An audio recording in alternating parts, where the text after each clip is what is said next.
I still remember that morning like a song stuck in your head. Son across the kitchen table, my daughter Maya on the porch with the rabbits, and Gwen Fairchild marching up the drive like she owned the place. She didn't knock, she didn't ask, she announced. "You're breaking the rules," she said, flat as a judge. "Those animals are a hazard." Our land on Hollow Ridge wasn't just a property.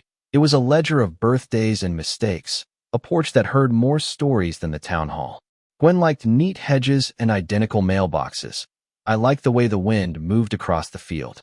That difference didn't feel important until it did. The HOA notice arrived in an envelope that smelled like bureaucracy, polite, precise, the kind of paper meant to squeeze people into smaller shapes. We tried to laugh it off. I filmed the notice and posted it a small post that said, "They think a rabbit is a crime." Neighbors called, people joked. Then a few days later someone slashed our garden fence in the dark. Our security camera saw the silhouette and, absurdly, the flash of designer sneakers as the person crossed back toward the Fairchild place. It felt like a message, tidy order, or else. Marcus Lane lived down the lane. He'd been a surveyor before he learned law, and he hates bullies the way other people love coffee. He came over with a stack of photocopies and a steady look. He found an 1892 easement in the county records that protected small homesteads like ours, a survey showing Gwen's ornamental fence crossing our boundary by inches, and other little bureaucratic details that read like keys. Paper can be petty and precise, but sometimes that precision matters. We decided not to be victims of a letter. Marcus wanted documents, timestamps, receipts, things you could put in front of a judge. I wanted my kid to be safe. Maya, 12 and persistent, wanted to keep feeding the rabbits because they were the only creatures around here who didn't care about the HOA. We made a plan that felt equal parts desperate and clever. A simple live stream of a normal morning, Maya on the porch, rabbits nibbling, and nothing staged except for a camera that would be there in case the person who liked rules as weapons showed up. The morning we did it, it felt ridiculous. Maya waved and said, "Morning," everyone just feeding the crew, like it was no big deal. Viewers trickled in, then surged as neighbors tuned in to see what would happen. Gwen arrived, phone in hand, reading citations like a prayer. At first it was rules, bylaws quoted in a tone meant to flatten argument. Then the voice changed. Power has a way of turning conversational into personal, and Gwen's words turned sharp. "You think you can make Hollow Ridge into your backyard farm?" she snapped, and the phrase cut across the feed. Maya's laugh stopped. Gwen moved closer, quick and sure, and in the small chaos the rabbits bolted. She looked right at the phone as if cameras were the one true court. "You and your kind don't belong here," she said. Those words hung heavy, and the chat filled up with questions. Is that a threat? Is that legal? Marcus had been quiet, recording every angle. He forwarded footage, highlighted timestamps, and in one quick move sent the insurer a packet that included the live stream and the security clip that showed the sneakers. Insurers hate intentional misconduct. Present evidence of someone using authority to commit a targeted harm, and policies start to unravel. Within an hour, the insurer flagged the situation, and the board's messages turned frantic texts moving from stern to pleading.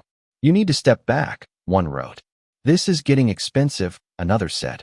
The way events cascaded after that was weirdly quick, as if the town had been a kind of teetering sculpture that only needed a shove. Reporters called. Marcus filed a civil complaint for trespass and harassment. The county clerk opened inquiries. The board, which had long acted like a single mind of order, began to look like a pile of frightened people trying to hide behind rules. Gwen's public persona cracked. The same woman who ran meetings with an iron pen was suddenly on camera where nothing could be said in whispers.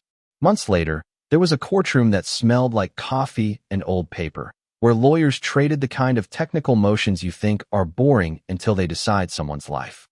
Marcus presented the deed and the survey. The opposing counsel argued technicalities. We didn't get a cinematic, tidy resolution. Real life is slower than that, but a judge eventually recognized the trespass and ordered restitution. Gwen appealed, as people do, and for a long while the town lived in the slow churn of filings and hearings. It was legal, public, and messy. Marcus didn't just show up with papers. He walked us through the history like a teacher with a key.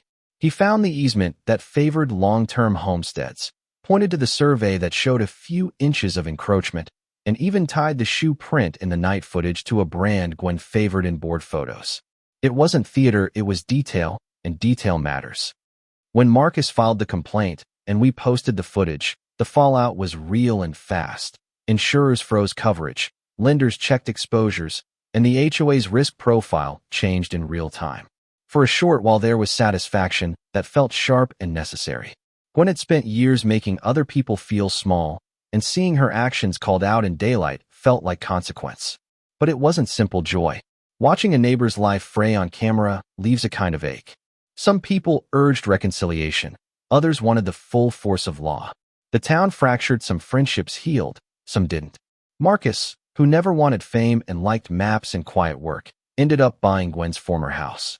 He painted it a calm blue and opened it as a small sanctuary for animals that had nowhere else to go. That outcome felt less like poetic revenge and more like practical repair. The human part of the story is the stubbornness. Maya still feeds the rabbits, now under a little canopy with a camera nearby because we've learned the hard lesson of documenting moments. She asked me one night if we had been cruel when Gwen lost everything. I didn't give her an easy answer.